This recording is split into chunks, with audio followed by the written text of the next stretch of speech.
Hello everyone, good morning. आप सभी लोगों का बहुत बहुत स्वागत है आज की इस हमारे क्लास में, जिसमें कि हम लोग टॉप 50 प्रश्नों को देखने वाले हैं। ठीक है, टॉप 15 प्रश्नों को देखने वाले हैं जिसमें ठीक है सारे प्रश्न इंपॉर्टेंट रहेंगे, तो सभी लोग एक बार जल्दी से जुड़ जाएंगे एंड क्लास को आप लोग शेयर कर दीजिए दोस्तों। ठीक है, एंड जितने भी लोग क्लास में जुड़े हैं आप सभी लोगों का बहुत बहुत स्वागत है आज के इस हमारे सेशन में। तो एक बार शेयर करिए। जो लोग भी क्लास में पहली बार जुड़े हैं तो प्लीज चैनल को सब्सक्राइब करेंगे, बेल आइकन को प्रेस करेंगे ताकि वीडियो का नोटिफिकेशन डेली आप सभी लोगों को मिल सके। ठीक है जी, तो चलिए हम लोग चलते हैं बिना देरी के हुए आज के फर्स्ट क्वेश्चन की तरफ। पहला प्रश्न क्या रहने वाला बताएंगे, ब्रिक का मुख्य कार्य। सभी लोगों को बताना है, आसान क्वेश्चन है। और जो लोग भी क्लास में जुड़े हैं, ठीक है, तो सभी लोग बाद में क्लास में जो लोग भी देखते हैं ना, वो वीडियो को पॉज करेंगे। ठीक है, क्या करेंगे, वीडियो को पॉज करेंगे और अपना आंसर कमेंट बॉक्स में लिखेंगे, आंसर को कमेंट बॉक्स में लिख के और फिर लास्ट तक बने रहेंगे। ठीक है, तो ब्रिक का कार्य है, मुख्य कार्य क्या होता है, ऑक्सीजन का निष्कासन। ये तो नहीं होगा, ठीक है, ये गलत है। द्रव का संतुलन, ठीक है, संतुलन नियमन व अपशिष्ट पदार्थों का निष्कासन। विटामिन का उपापचयन, ये भी नहीं होगा। कार्बन डाइऑक्साइड का निष्कासन, तो ये भी नहीं होगा। क्या हो जाएगा यहाँ पे, ठीक है, ब्रिक का कार्य क्या होता है, तो द्रव का संतुलन नियमन व अपशिष्ट पदार्थों का निष्कासन, यानी कि क्या हो जाएगा, ठीक है, ब्रिक यानी कि गुर्दे का मुख्य कार्य क्या होता है, मूत्र का बनाना। ब्रिक जो है रक्त को छानकर उसमें से जरूरी तत्वों को सोख कर और बाकी को मूत्र के रूप में बाहर निकालने का कार्य करेगी। ठीक है, ब्रिक का कार्य क्या होता है, रक्त शोधन करना, मूत्र बनाना, शरीर में पानी और इलेक्ट्रोलाइट का संतुलन बनाए रखना, शरीर में अम्ल क्षार, ठीक है, संतुलन को नियंत्रित रखना एंड खून के दबाव को नियंत्रित करने का कार्य होता है। और शरीर में मौजूद जितने भी हानिकारक पदार्थ हैं उनको बाहर निकालने का कार्य होता है ब्रिक का, यानी कि गुर्दे का। तो बताएंगे सेकंड नंबर क्या होगा, औषधियों की अवशोषण दर सबसे अधिक होगी, तो कहाँ पे होगा, औषधियों का सबसे अवशोषण दर, तो यहाँ पे बड़ी आंत में होगा। ठीक है, क्या अवशोषण दर सबसे ज्यादा कहाँ पे होगा, बड़ी आंत में होगा। ठीक है, अमाशय में, पित्ताशय में या छोटी आंत में, तो क्या हो जाएगा यहाँ पे, ऑप्शन डी होगा, यानी कि छोटी आंत। ठीक है, छोटी आंत पाचन तंत्र का एक हिस्सा होता है जो कि औषधियों के अवशोषण दर को, ठीक है, दर सबसे अधिक यहाँ पे होता है, या पेट की और बड़ी आंत के बीच होती है। ठीक है, देखिए छोटी आंत में भोजन पाचन होता है और पोषक तत्व अवशोषित होते हैं। ठीक है, ये ध्यान रखिएगा। और छोटी आंत की लंबाई कब कथी के करीब कितना होगा, तो 20 फुट होता है, 20 फीट होता है। छोटी आंत में 3 भाग होते हैं, ठीक है, डियोडेनम, जेजुनम एंड इलियम। ठीक है, 3 भाग होते हैं छोटी आंत के, डियोडेनम होता है, जेनु ठीक है, जेजुनम होता है और इलियम होता है। और छोटी आंत में पाचन रस और पित्त पित्त आते हैं। ठीक है, ध्यान रखिएगा। ठीक है, चलिए आगे बढ़ेंगे, हम लोग नेक्स्ट क्वेश्चन को देखेंगे। बताइए, सभी लोग बताएंगे कौन सी धमनी जो है आमाशय को ऑक्सीकृत रक्त आपूर्ति करेगी, तो कैरोटिड धमनी, गैस्ट्रिक धमनी, सीलियक धमनी या सिफेलिक धमनी। तो यहाँ पे आप लोगों को बताना है कौन सी धमनी है जो कि आमाशय को ऑक्सीकृत रक्त की आपूर्ति करती है। तो आप लोग जल्दी से बताइए क्या हो जाएगा, कैरोटिड धमनी है तो क्या हो जाएगा यहाँ पे, ऑप्शन बी हो जाएगा, यानी कि गैस्ट्रिक धमनी हो जाएगा, जिसे जठर या गैस्ट्रिक धमनी कहेंगे। ठीक है, जठर या गैस्ट्रिक धमनी से कहा जाता है। ठीक है, यह आमाशय को ऑक्सीजन युक्त रक्त की आपूर्ति करने का कार्य करता है। ठीक है, ध्यान रखिएगा। कैरोटिड धमनी, ठीक है, देखिए गैस्ट्रिक धमनी जो है पेट की धमनियां होती हैं, ये पेट को रक्त को आपूर्ति करेगा। और गैस्ट्रिक धमनी कितने प्रकार की होगी, 2 तरह की होती है। ठीक है, यह 2 प्रकार की होती है, 2 प्रकार की होती है ये। ठीक है, पहला क्या होता है, तो दाहिना गैस्ट्रिक धमनी होगा, दूसरा क्या होगा, बाई गैस्ट्रिक धमनी होगा। ठीक है, देखिए देखिए क्या होता है इसमें, दाहिना गैस्ट्रिक धमनी है ना, वो क्या करेगा, तो यकृत धमनी से निकलता है, यह पेट के पाइलोरिक छोर तक जाती है और फिर बाएं गैस्ट्रिक धमनी में जुड़ जाएगी। ठीक है, आगे बढ़िए, यहाँ पे देखेंगे कैरोटिड धमनी जो है, कैरोटिड धमनी क्या होता है, तो यह गर्दन में स्थित, ठीक है, 2 बड़ी रक्तवाहिकाएं होती हैं कैरोटिड धमनी। एंड आगे बढ़ेंगे, सीलियक धमनी क्या होता है, तो सीलियक धमनी पेट में स्थित एक प्रमुख रक्तवाहिका है। ठीक है, क्या होता है, तो प्रमुख रक्तवाहिका है। ठीक है, और आगे बढ़िए, सिफेलिक धमनी। ठीक है, चलिए, तो सिफेलिक धमनी भी है। आगे बढ़िए, नेक्स्ट क्वेश्चन को देखेंगे, इसका राइट आंसर ऑप्शन बी हो जाएगा। बताइए सभी लोग, निम्न में से कौन से दांत भोजन को कुचलने व पीसने के काम में आते हैं। तो इसमें से कौन से दांत है दोस्तों, आप लोगों को बताना है, जो कि क्या करते हैं, तो भोजन को कुचलने व पीसने के काम में आते हैं। ठीक है, कौन से दांत हैं जो कि भोजन को कुचलने व पीसने के काम में आते हैं, तो आप लोग बताना है, रदनक है, कृंतक है, चौड़क है या अग्रचौड़क है। तो यहाँ पे सभी लोग जल्दी से बताइए क्या हो जाएगा, फटाफट से आंसर करिए। ठीक है, आंसर करिए दोस्तों, क्या हो जाएगा यहाँ पे, भोजन जो कुचलने व पीसने के काम में आते हैं, तो कौन सा है। ठीक है, केनाइन है, इंसाइजर है, मोलर है या प्री मोलर। तो यहाँ पे क्या हो जाएगा, ठीक है, चौड़क होते हैं जो मोलर होते हैं, मोलर दांत होते हैं ना, ठीक है, वह क्या होते हैं, तो ठीक है, इन्हें दाढ़े कहा जाता है, जो कि भोजन को चबाने व पीसने के काम में आते हैं। ठीक है, देखिए ये दांत जो है ना मुंह में सबसे पीछे होती है। वयस्क व्यक्ति में ऊपरी और निचले जबड़े में कुल 12, ठीक है, कितने होते हैं, तो 12 चौड़क होंगे। ठीक है, कुल 12 चौड़क होंगे। वयस्क की बात जो हो जा रही है, चौड़क दांत जो है ना 12 से 15 महीने की उम्र में निकलता है। ठीक है, देखिए 12 से 15 महीने में निकलता है। ठीक है, और दांतों की 4 श्रेणी आप लोग देख ही रहे हैं। ठीक है, चलिए तो यहाँ पे देखेंगे रदनक जो है ना, रदनक दांत क्या करेगा, तो कृंतक दांतों के दोनों ओर, ठीक है, तीखे और नुकीले दांत होते हैं। ठीक है, क्या होते हैं, नुकीले दांत होते हैं रदनक। ठीक है, कृंतक क्या होते हैं, तो कृंतक जो है ना, ठीक है, मुंह के सामने वाला दांत होते हैं, ये चपटे किनारे वाले होते हैं और भोजन को काटने और चबाने में मदद करते हैं। ठीक है, इन्हें आगे का दांत भी कहा जाता है। आगे का दांत, इसे जो आगे वाले चौड़े चौड़े दांत होते हैं, चपटे होते हैं, उन्हें कहा जाता है। ठीक है, मानव के मुंह में सबसे ठीक है पहले निकलने वाला दांत होता है, यानी कि देखेंगे छोटे बच्चों का आगे का जो दांत होता है ना, पतला वाला, सबसे पहले वही निकलता है, आगे वाला।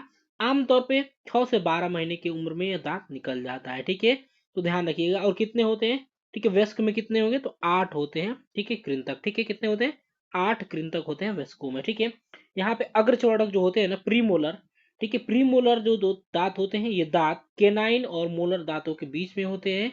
इन्हें, ठीक है, बाइक सफिश, ठीक है, बाइक सफिश भी कहा जाता है। ठीक है, ये दांत जो भोजन को छोटे छोटे टुकड़ों में काटने, कुचलने और पीसने में मदद करते हैं। ठीक है, ये दांत दूध के दांत में नहीं होते हैं, दूध के दांत में नहीं होता है, जब दूध के दांत टूटते हैं ना तब ये निकलता है। ये स्थायी दांतों की सेट में होते हैं। ठीक है, स्थायी दांतों में होता है। ये दांत जो है ना, दूध के दांत जब गिरेगा तब स्थायी दांत निकलता है, तब निकलता है प्रीमोलर। आगे बढ़िए, 5th नंबर को देखेंगे, मानव आमाशय का वह भाग जो कि ग्रास नाल से जुड़ता है। तो मानव आमाशय का वह भाग जो है ग्रास नाल से जुड़ेगा, तो बताइए कौन सा है, फटाफट से बताएंगे। तो क्या हो जाएगा, ऑप्शन बी हो जाएगा। एक बार सभी लोग जल्दी से क्लास को शेयर करिए दोस्तों। ठीक है, संख्या आपकी बहुत कम है। ठीक है, संख्या आपकी कम है, तो ज्यादा से ज्यादा आप लोग शेयर करेंगे दोस्तों। ठीक है, आप लोग ज्यादा से ज्यादा क्लास को शेयर करने की कोशिश करेंगे। चलिए, तो कार्डिया हो जाएगा। देखिए कार्डिया, ठीक है, देखिए जो मानव आमाशय का वह भाग होता है जो ग्रास नली से जुड़ता है, उसे क्या कहा जाता है, तो कार्डिया कहा जाता है। कार्डिया पेट का वह हिस्सा है, होता है जहां भोजन पेट में प्रवेश करता है। ठीक है, भोजन जहां पे पेट में प्रवेश करेगा उसे ही कहा जाता है कार्डिया। ठीक है, ग्रास नली मुंह से भोजन पेट तक ले जाने का कार्य करेगा। यह एक सक्रिय मांसपेशी नली होती है, कौन, तो ग्रास नली, ध्यान रखिएगा। ठीक है, आगे बढ़िए, यहाँ पे देखिए, ठीक है, कार्डिया अन्न प्रणाली से पेट में प्रवेश करता है, यहाँ यहीं से भोजन पेट में प्रवेश होता है। ठीक है, चलिए तो आगे बढ़ेंगे हम लोग, नेक्स्ट क्वेश्चन को देखेंगे। 6th नंबर को देखेंगे, निम्नलिखित में से कौन सा आयन रक्त का थक्का बनाने में सहायक होता है। तो इसमें से कौन सा आयन है, ठीक है, कौन सा आयन है जो कि रक्त का थक्का बनाने में सहायक होता है। तो सभी लोग यहाँ पे जल्दी से बताइए क्या हो जाएगा, calcium ion, manganese ion, potassium ion या फॉस्फेट आयन। तो क्या हो जाएगा यहाँ पे, छठे का ऑप्शन ए हो जाएगा। देखिए कैल्शियम आयन जो होता है ना, रक्त का जमने में सहायक होता है। रक्त का थक्का जमाने के लिए कैल्शियम आयन के अलावा जो विटामिन के होता है ना, ठीक है, कौन सा, तो विटामिन के। ठीक है, विटामिन के यानी कि क्या होता है विटामिन के, सभी लोग रासायनिक नाम लिख देंगे ए से लेके के तक। ठीक है, ए से लेकर के तक सभी लोग लिखेंगे, क्योंकि काफी अच्छे से मैं आप लोगों को रटवाया था ये। ठीक है, तो कमेंट बॉक्स में सबका देखना चाहिए, जितने भी लोग क्लास दे रहे हैं। ठीक है, क्लास ले रहे हैं तो क्लास खत्म होने के बाद आपको ये आंसर करना है। ठीक है, क्लास छोड़ के नहीं जाना है, सभी लोगों से रिक्वेस्ट है मेरा कि क्लास छोड़ के नहीं जाना है। एक बार वीडियो को लाइक करिए, शेयर करिए। देखिए जो होता है ना, विटामिन के भी होता है, रक्त के थक्काकरण में सहायक होता है, आप सभी लोगों को पता होगा। चलिए यहाँ पे बताएंगे, ठीक है, किस वर्णक की अनुपस्थिति में मानव बालों का रंग सफेद हो जाता है, यानी कि कौन सा वर्णक नहीं रहेगा, तो मानव बाल, ठीक है, कौन सा मानव बालों का रंग सफेद हो जाता है, मेलानिन है, ठीक है, मेलाटोनिन है, बिलिरुबिन है या विलिवर्डिन है।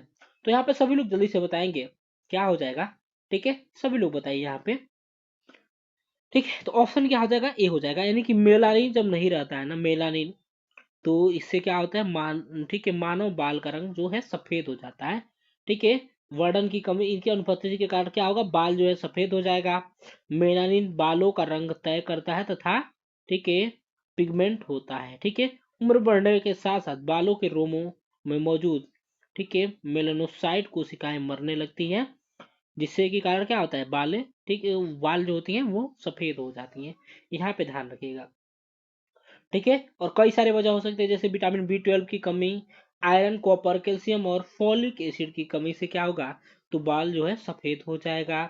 सूरज की हानिकारक यूवी किरणों से त्वचा में मौजूद मेलानिन नष्ट हो जाता है। त्वचा में जो मौजूद मेलानिन होता है वो यूवी यानी कि अल्ट्रावायलेट किरणों से नष्ट हो जाता है। ठीक है, ध्यान रखिएगा। और हाइपोथायरॉयडिज्म की वजह से भी बाल समय से पहले सफेद हो जाते हैं। ठीक है, ये चीज ध्यान रखना है। यहाँ पे देखिए, आगे बढ़ेंगे हम लोग देखेंगे मेलाटोनिक क्या है। तो एक हार्मोन है जो मस्तिष्क में ठीक है पेनिडियन ग्रंथि में स्वाभाविक रूप से पाया जाता है। मेलाटोनिक। बिलिरुबिन क्या है, तो एक पीला रक्त द्रव्य है जो कि लाल रक्त कणिकाओं के टूटने से बनेगा, लाल रक्त कणिकाओं के टूटने से बनेगा। बिलिवर्डिन क्या है, तो एक हरा वर्णक है जो कि हीमोग्लोबिन और दूसरे हीम प्रोटीन के टूटने से बनता है। ठीक है, ध्यान रखेंगे आप लोग। चलिए आगे बढ़िए, नेक्स्ट क्वेश्चन को देखेंगे, 8 नंबर बताएंगे।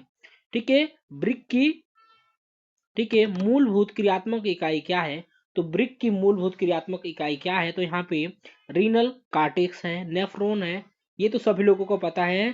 ठीक है, ग्लोमेरुलस है या रीनल मेडुला है। तो यहाँ पे क्या हो जाएगा, नेफ्रॉन जो है ना दोस्तों, ठीक है नेफ्रॉन है जो कि ब्रिक की मूलभूत कार्यात्मक इकाई है। ठीक है, ब्रिक की मूलभूत कार्यात्मक इकाई कौन है, नेफ्रॉन है। यह ब्रिक की संरचनात्मक इकाई भी है। नेफ्रॉन क्या करेगा, रक्त को छानकर अवशिष्ट पदार्थों को बाहर निकालता है। ठीक है, और यह रक्त में मौजूद जरूरी तत्वों को भी वापस लेता है। ठीक है, देखिए नेफ्रॉन जो है करीब 6 सेंटीमीटर लंबा होगा। ठीक है, कितना, 6 सेंटीमीटर लंबा होगा। और यह जो होगा ना दो भागों से मिलकर बना होता है, बैमन कैप्सूल और रीनल ठीक है ट्यूबुल से मिलकर बना होता है। चलिए आगे बढ़ेंगे हम लोग, रीनल कॉर्टेक्स को देखेंगे। रीनल कॉर्टेक्स क्या होता है, तो गुर्दे का वह बाहरी हिस्सा होता है जहां से रीनल सॉरी क्या होता है, जहां से गुर्दे की फिल्टरिंग प्रक्रिया शुरू होती है। फिल्टर करने की प्रक्रिया जहां से शुरू होगी उसे रीनल कॉर्टेक्स कहा जाएगा। ठीक है, आगे बढ़िए। ठीक है, ग्लोमेरुलस क्या होता है, तो गुर्दे में मौजूद छोटी रक्तवाहिकाओं का एक नेटवर्क होता है, ध्यान रखिएगा। ठीक है, यह एक क्या है, तो गुर्दे की फिल्टरिंग इकाई है, फिल्टर करने की इकाई भी होती है। और रीनल मेडुला क्या होता है, तो गुर्दे के अंदरूनी हिस्सा होता है, यह मूत्र बनाता है और रक्त से अवशिष्ट पदार्थों को छानने का कार्य करेगा। ठीक है, क्या करेगा, तो रक्त से अवशिष्ट पदार्थों को छानेगा और मूत्र बनाएगा। रीनल मेडुला गुर्दे के कार्यात्मक ऊतक या ठीक है पेरेन्काइमा का हिस्सा होता है। ठीक है, पेरेन्काइमा का हिस्सा होता है। चलिए आगे बढ़िए, नेक्स्ट क्वेश्चन को देखेंगे। 9 नंबर बताइए क्या हो जाएगा। ठीक है, निद्रा रोग बताइए, निद्रा रोग डैश किसके कारण होता है, तो सभी लोग बताएंगे निद्रा रोग बताएंगे, तो ठीक है परजीवी के कारण होगा, तो किसके कारण होगा, तो ये हो जाएगा, ध्यान रखिएगा ऑप्शन क्या हो जाएगा, टेस्ट से फ्लाई। ठीक है, किसके कारण होता है, तो टेस्ट से फ्लाई के कारण, टेस्ट से मक्खी की ठीक है के कारण होता है ये क्या, तो निद्रा रोग। देखिए ये मनुष्य और पशुओं को काटने से काट कर परजीवी से फैलता है, ये ध्यान रखिएगा। रक्त पर ठीक है, यह क्या करेगा, टेस्ट से मक्खी रक्त पर ही भोजन करता है, ध्यान रखना है यहाँ पे। तो इसके कारण क्या होता है, तो निद्रा होता है टेस्ट से मक्खी के कारण। चलिए आगे बढ़ेंगे, 10 नंबर को देखेंगे। संक्रामक रोग वाले रोगी की देखभाल करते समय किस बात का ध्यान रखना चाहिए, यदि कोई संक्रमित रोगी है तो उसकी देखभाल करते समय ठीक है किस बात का ध्यान रखना चाहिए, विलगन का, प्रतिरक्षण का, अस्पताल में भर्ती करना या इस्तेमाल किए गए बर्तनों और वस्तुओं की देखभाल करना। तो विलगन क्या होता है, तो यहाँ पे क्या हो जाएगा, ऑप्शन ए हो जाएगा, यानी कि विलगन ही हो जाएगा, आइसोलेशन हो जाएगा। ठीक है, संक्रमित व्यक्ति है तो उसे आइसोलेट करेंगे, किसी चीज को अलग रखना। ठीक है, यानी कि देखिए जैसे कोविड में आइसोलेट किया जाता था ना, सभी चीजों से अलग करना, जिसको कोविड का ठीक है कोविड का जो मरीज है उसको अलग कर दिया जाता था, तो ये चीजें होती थी। देखिए विलगन तंत्र वह तंत्र होता है जो अपने आसपास माहौल में ठीक है कोई काम नहीं करता है, यानी कि इसको अलग कर दिया जाता है, आइसोलेट कर दिया जाता है। प्रतिरक्षण यानी कि इम्यूनाइजेशन पता ही है, ठीक है किसी व्यक्ति की प्रतिरक्षा प्रणाली को किसी बीमारी से लड़ने के लिए मजबूत बनाना, ठीक है किसी भी चीज के द्वारा, जैसे इंजेक्शन के द्वारा। ठीक है, तो ये होता है यहाँ पे। और देखिए अस्पताल में भर्ती कराना पता है, इस्तेमाल किए गए बर्तनों और वस्तुओं की देखभाल करना। तो यहाँ पे सबसे जरूरी क्या हो जाएगा, विलगन हो जाएगा, ध्यान रखिएगा। चलिए, हैजा यानी कि कोलेरा किस जीव के द्वारा होता है, तो हैजा जो है कोलेरा किसके द्वारा होगा, ठीक है, क्लोस्ट्रीडियम टेटनाई, क्लोस्ट्रीडियम वेल्चाइम, या विब्रियो कोलेरा, या सोलमोनेला टाइफी। तो क्या हो जाएगा यहाँ पे, ध्यान रखिएगा, आसान क्वेश्चन है, आप लोगों को बताना है क्या हो जाएगा, ठीक है, आंसर करिए जल्दी से, क्या हो जाएगा। हैजा जो है किसके कारण होता है, तो क्या हो जाएगा यहाँ पे, ऑप्शन सी हो जाएगा, यानी कि विब्रियो कोलेरी के द्वारा होता है, किसके द्वारा, विब्रियो कोलोरी नामक बैक्टीरिया के द्वारा होता है, किसके द्वारा होता है, विब्रियो कोलोरी नामक बैक्टीरिया के द्वारा होता है। यह बैक्टीरिया जो है दूषित पानी या भोजन के जरिए शरीर में पहुंचता है, ठीक है। इसमें क्या होता है, तो पानी जैसा, ठीक है, जैसा होता है, इसमें मल जो है पानी जैसा होता है, और इसमें बलगम में धब्बे होते हैं, बलगम के धब्बे होते हैं किसमें, तो राइस वाटर स्टूल इसे कहा जाता है, ठीक है, यहाँ पे ध्यान रखिएगा। तो विब्रियो कैलोरी के कारण होगा। आगे बढ़िए, नेक्स्ट क्वेश्चन को देखेंगे हम लोग। अगला प्रश्न बताइए, 12th नंबर बताइए, 12th नंबर का बताएंगे। यह बेसिलस जो प्लेग का कारण होता है उसे कहते हैं, वह बेसिलस कौन सा है जो प्लेग के कारण होता है, तो यहाँ पे ठीक है, किसके कारण होता है, एर्सिनिया पेस्टिस होगा, फ्यूसोबैक्टीरियम क्लोस्ट्रीडियो फॉर्म हो जाएगा, ठीक है, एस ओरियस हो जाएगा, सी पर फ्रिंजेंस हो जाएगा। तो यहाँ पे सभी लोग बताएंगे 12th का क्या हो जाएगा, तो ये हो जाएगा ऑप्शन ए, यानी कि एर्सिनिया पेस्टिस हो जाएगा। क्या हो जाएगा दोस्तों, एर्सिनिया पेस्टिस, वह बेसिलस जो कि प्लेग का कारण, प्लेग के किसके कारण होता है, तो एर्सिनिया पेस्टिस के कारण होता है प्लेग। यह एक संक्रामक बीमारी है जो कि जानवरों और इंसानों में फैलता है। प्लेग को एंटीबायोटिक दवाओं के द्वारा ठीक किया जा सकता है, ये चीज ध्यान रखना है, ठीक है। चलिए आगे बढ़ेंगे, यहाँ पे आगे बढ़ी, नेक्स्ट क्वेश्चन को देखेंगे, 30 नंबर बताएंगे। हैजा यानी कि कोलेरा का मल कैसा होता है, तो सभी लोग बताइए। अभी मैंने बताया भी आप लोगों को, हरा होता है, गलत, ठीक है, पीला होता है, ये भी गलत। एक बार सभी लोग क्लास को जल्दी से शेयर करेंगे। चावल के पानी की तरह होगा या साधारण होगा, तो क्या हो जाएगा, चावल के पानी जैसा मल जिसे राइस वाटर स्टूल, ठीक है, राइस, ठीक है, राइस वाटर, ठीक है, स्टूल कहा जाता है, ध्यान रखिएगा। इसे क्या कहेंगे, तो राइस वाटर स्टूल, चावल के पानी जैसा मल इसमें होता है, हैजा यानी कि कोलेरा में होता है। किसके कारण होता है, तो विब्रियो कोलेरी नामक बैक्टीरिया के कारण होता है। यह बैक्टीरिया दूषित पानी या भोजन के जरिए शरीर में पहुंचता है, ठीक है। हैजा से पीड़ित व्यक्ति को प्यास लगती है, ठीक है, और व्यक्ति कमजोर महसूस करता है, ठीक है, व्यक्ति कमजोर महसूस करेगा, और पीड़ित व्यक्ति की त्वचा जो है ढीली हो जाती है, ठीक है, जिसको हैजा हुआ रहेगा उसकी त्वचा ढीली हो जाएगी, ठीक है, और उसका ब्लड प्रेशर और पल्स रेट, पल्स कम हो सकता है, ब्लड प्रेशर और पल्स कम हो सकता है। आगे बढ़िए, नेक्स्ट क्वेश्चन को देखेंगे और 50 नंबर बताएंगे। रेबीज किसके काटने से फैलता है, रेबीज किसके काटने से फैलता है दोस्तों, सभी लोग बताएंगे। एक पागल कुत्ते के काटने से, या ठीक है, मक्खियों के कुलेक्स मच्छर, एनाफिलिस मच्छर। तो क्या हो जाएगा यहाँ पे, ध्यान रखिएगा। तो ये जो है रेबीज क्या है, तो कुत्ते के काटने से फैलता है, ठीक है। तो रेबीज जो है कुत्ते के काटने से फैलता है, ध्यान रखिएगा। संक्रमित जानवर के काटने या खरोचने से फैलता है। रेबीज एक वायरल बीमारी है, ठीक है, क्या है, जो मनुष्य समेत सभी स्तनधारियों को प्रभावित कर सकती है। रेबीज फैलाने वाले जानवरों में जैसे कुत्ते हो गए, बिल्लियां हो गई, लोमड़ी चमगादड़ हो गए, ठीक है, और कई सारे, ठीक है, जानवर हो जाएंगे जिसके काटने से रेबीज फैलता है। रेबीज क्या है, एक जीनोटिक रोग है, ठीक है, जेनेटिक रोग है, यानी कि यह जानवरों से इंसानों में फैलता है। क्या करेगा, तो जानवरों से इंसान में फैलेगा। इसके लक्षण दिखने के बाद, ठीक है, जानवर आमतौर पे 1 हफ्ते से भी कम समय में मर जाता है, ठीक है। तो यहाँ पे ध्यान रखिएगा, ठीक है। ऑप्शन क्या हो जाएगा, डी हो जाएगा। आगे बढ़िए, लास्ट क्वेश्चन को देखेंगे। स्वास्थ्य सेवाओं के महत्वपूर्ण उद्देश्य क्या है, तो रोगों की रोकथाम है, ठीक है, एंड स्वास्थ्य सेवाओं को बढ़ावा देना है, रोगों से इलाज है, या अन्य विकल्पों में सभी। तो क्या हो जाएगा, एक बार क्लास को सभी लोग शेयर करेंगे। सभी लोग स्कोर भी बताइए कितना आपने सही किया हुआ है। तो ऑप्शन डी हो जाएगा, स्वास्थ्य सेवाओं के महत्वपूर्ण उद्देश्य, ध्यान रखिए, तो रोगों की रोकथाम, स्वास्थ्य को बढ़ावा देना, रोगों से इलाज हो जाएगा। यानी कि देखिए, लोगों को स्वास्थ्य सेवाएं सुलभ और उच्च गुणवत्ता वाली उपलब्ध कराना, ठीक है, स्वास्थ्य सेवाओं का मुख्य उद्देश्य है। ठीक है, लोगों को स्वास्थ्य शिक्षा देना, लोगों को मानसिक स्वास्थ्य सेवाएं उपलब्ध कराना, ठीक है, एंड देखिए पोषण सहायता में उपलब्ध कराना, पोषण भी इंपॉर्टेंट होता है स्वास्थ्य स्वस्थ रखने के लिए, ठीक है, और लोगों की दवा देखभाल उपलब्ध कराना, ठीक है, ये सब सारी चीजें होती है इसके इफेक्ट स्वास्थ्य सेवाओं के। चलिए, तो आशा करता हूँ सारे प्रश्न आप लोगों को समझ में आए होंगे। तो कोई भी क्वेरी होगा तो आप लोग कमेंट बॉक्स में पूछ सकते हैं। ठीक है, कमेंट बॉक्स में पूछ लीजिएगा। चलिए, तो मिलेंगे आप सभी लोगों से अगली क्लास में। तब तक के लिए bye bye, take care, thank you so much for watching, bye bye and take care.